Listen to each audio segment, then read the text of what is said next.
are literally shaping the planet. Purpose is the only pathway to a regenerative future. We have a choice to stay with the status quo or to change. What is the point of trying to be just resilient when we can actually innovate? First of all, thank you so much. Literally today, I came with one purpose and one purpose only, and that is to 100% shift your mindset and 100% shift your paradigm. That is, if I can do that, then our 30 minutes has not been in vain. So what I want to focus in on is what I think is the core to our professional success, and that is personal development fuels our professional growth. Personal development fuels our professional growth. And the truth is, personal growth is something that we have to focus in on daily. So many of us, especially us high performers, high achievers, those of us who are driven, those of us who know how to go after what we want, there's this mindset that if I just work hard every day, then by osmosis, who I am as a person, where I am with my mental health, my mental awareness is going to automatically grow and develop as well. And the reality is that's not the case. We have to be intentional. I'm very honored that my dear friend and mentor, John Maxwell, who is the #1 leadership expert in the world, he has always focused also on the power of personal development, to the extent that last year, his New York Times bestseller, LeaderShift, he actually featured an excerpt from my book, Exponential Living, in his book.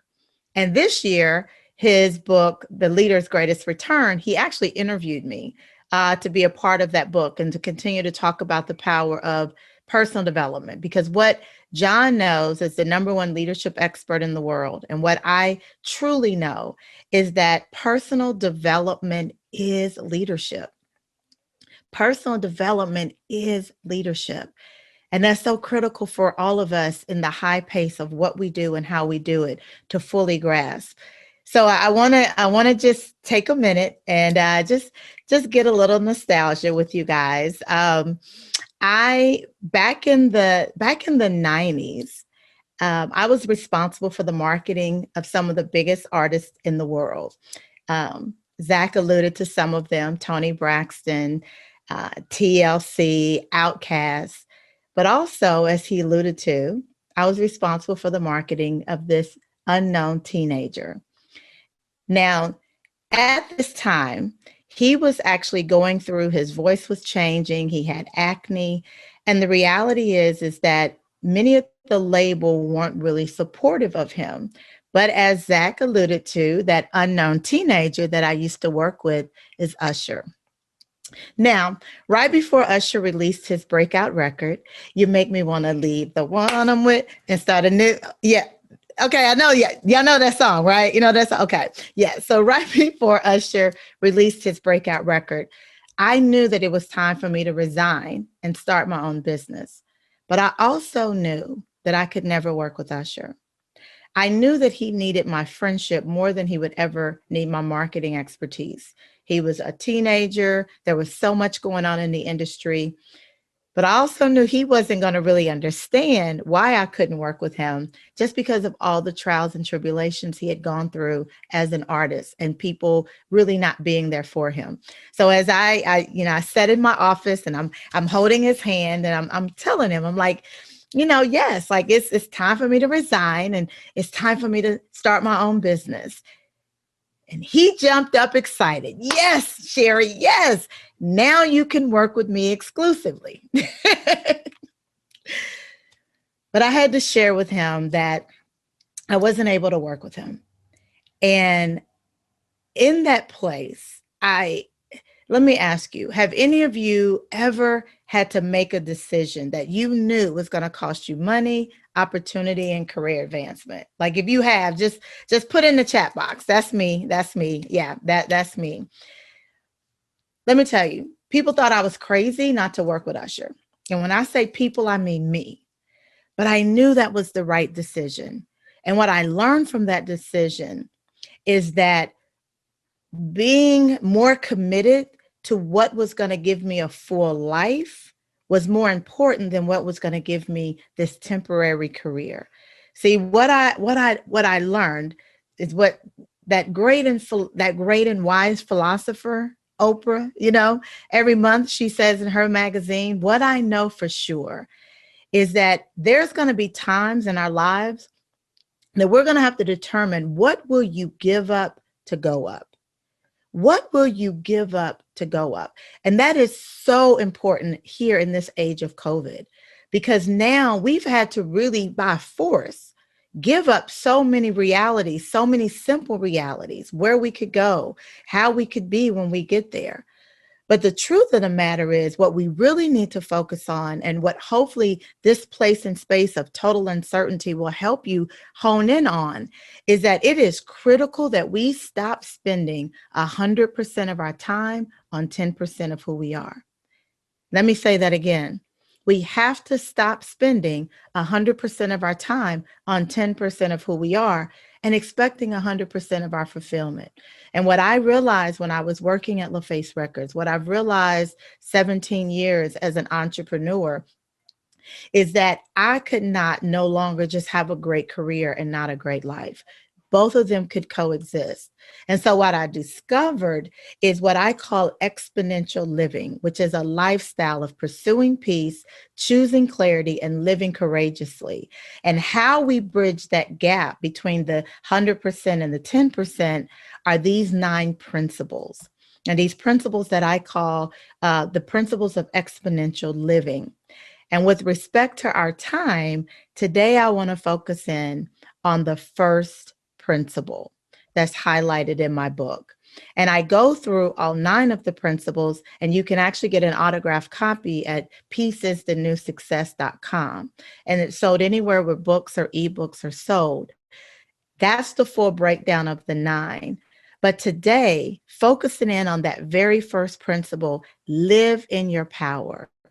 Live in your power. And there's 5 keys that allows us to do that.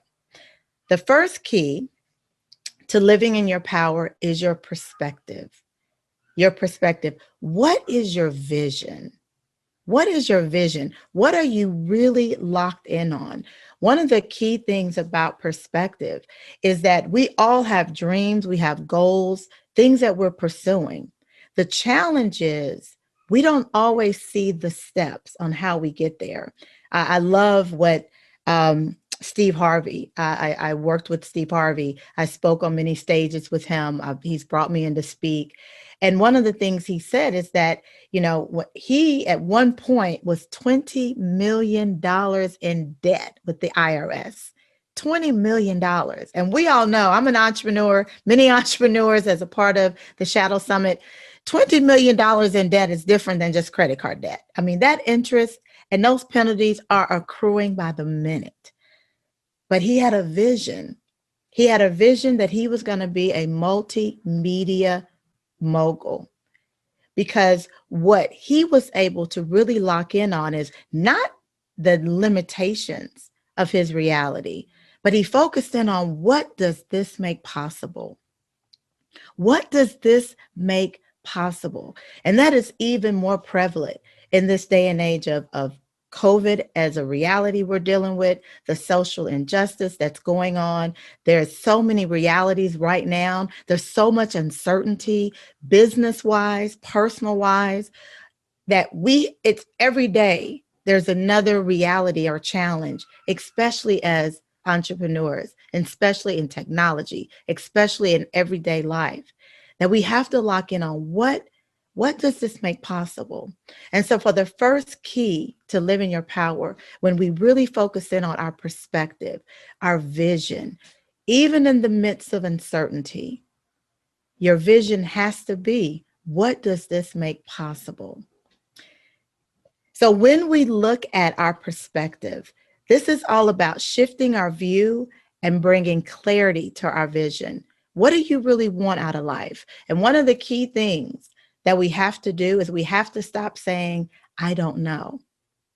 That's one of the first things so many times when people talk about what they want to accomplish, where are they in their life? What do they want personally? What do they want professionally? They'll focus in on these 3 words, I don't know, which mitigates and eliminates what you do know. So the first key to living in your power is your perspective, and really answering the question, what do you really want out of life? Not just what you want out of your career, but what do you really want out of your life? And the second key to living in your power is ownership. Ownership. What are you focused on? I'm gonna share a story. In December 2014, I literally did the most courageous thing I've ever done in my life. Or crazy, either courageous or crazy, depending on who you ask. But I literally eliminated 80% of everything off my to-do list. Now, it was out of desperation, because up until that point, my book, Exponential Living, I had literally been working on the book proposal for 7 years.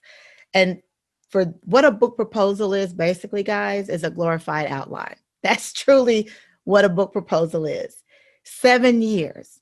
And so the second week of December, out of desperation, I cleared 80% of everything off my to-do list. The only thing I left was secure my publishing deal, increase my speaking engagements, and lose 25 pounds.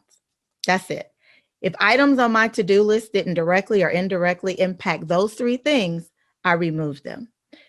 Now, here's my timeline. The second week of January, I sent my revised book proposal to my agents. And literally in 15 minutes, they called me back and said, "Oh my God, Sheri, you found your voice." And 4 weeks later, the second week of February, I had multiple offers from top publishing houses who wanted my book proposal, who wanted to purchase my book. Guys, listen to the timeline. Listen to the timeline. What was taking me 7 years to get accomplished, I got done in 8 weeks. Why? Because I took ownership of my time.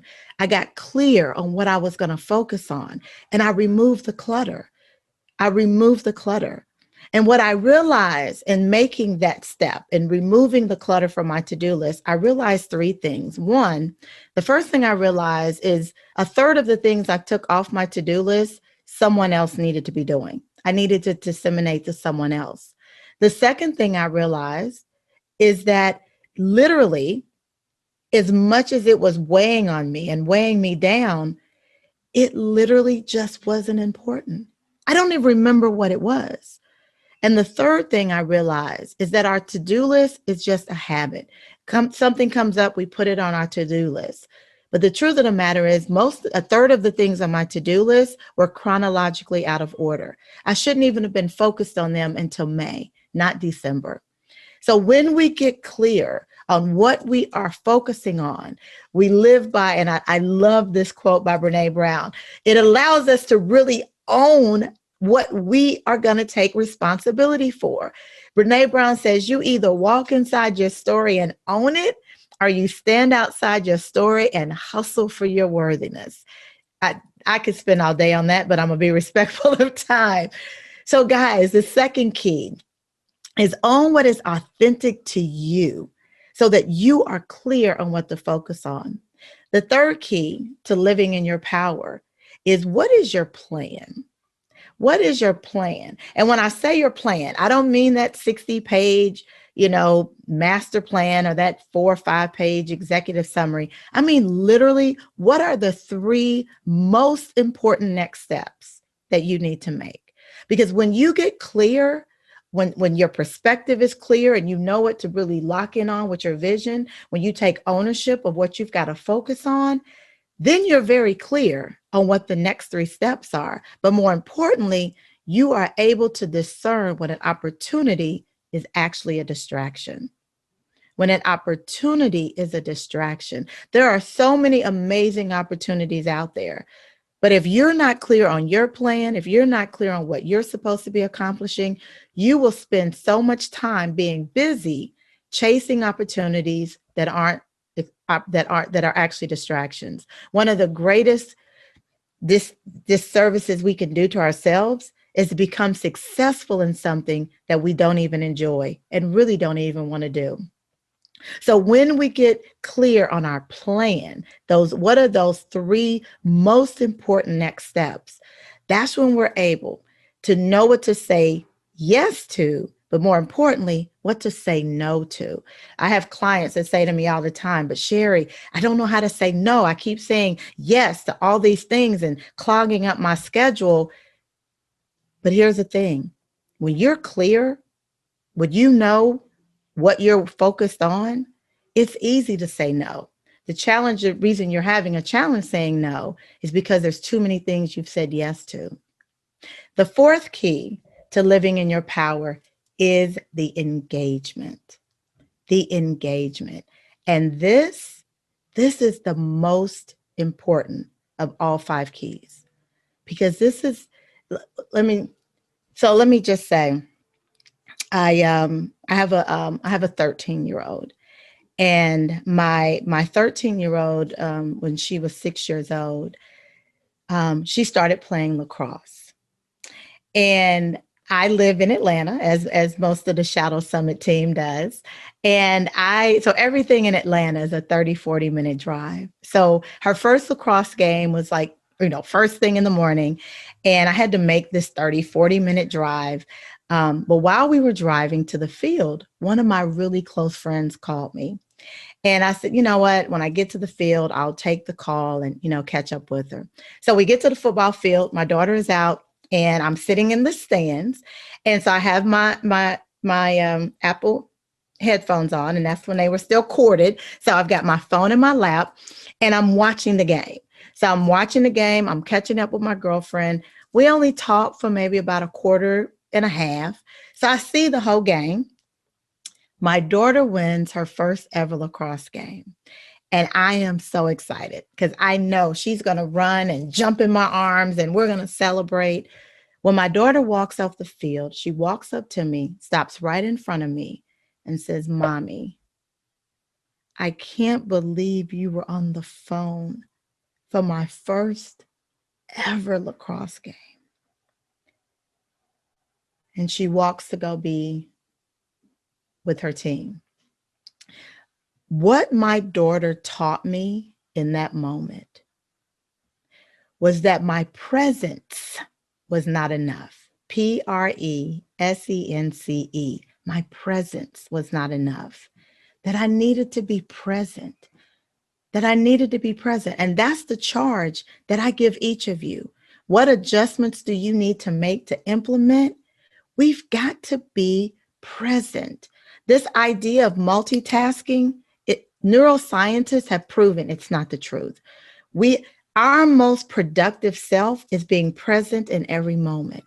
So what adjustments do you need to make? What opportunities are you not as accomplishing at the highest level? Because your presence is there. Oh yeah, you're on the call, you're on the call, but you're responding to email. You're supposed to be focused on that report, but you're checking your social media. We have to get present. So what are those challenges that you need to remove that are keeping you from being engaged? And the 5th key to living in your power is the reward.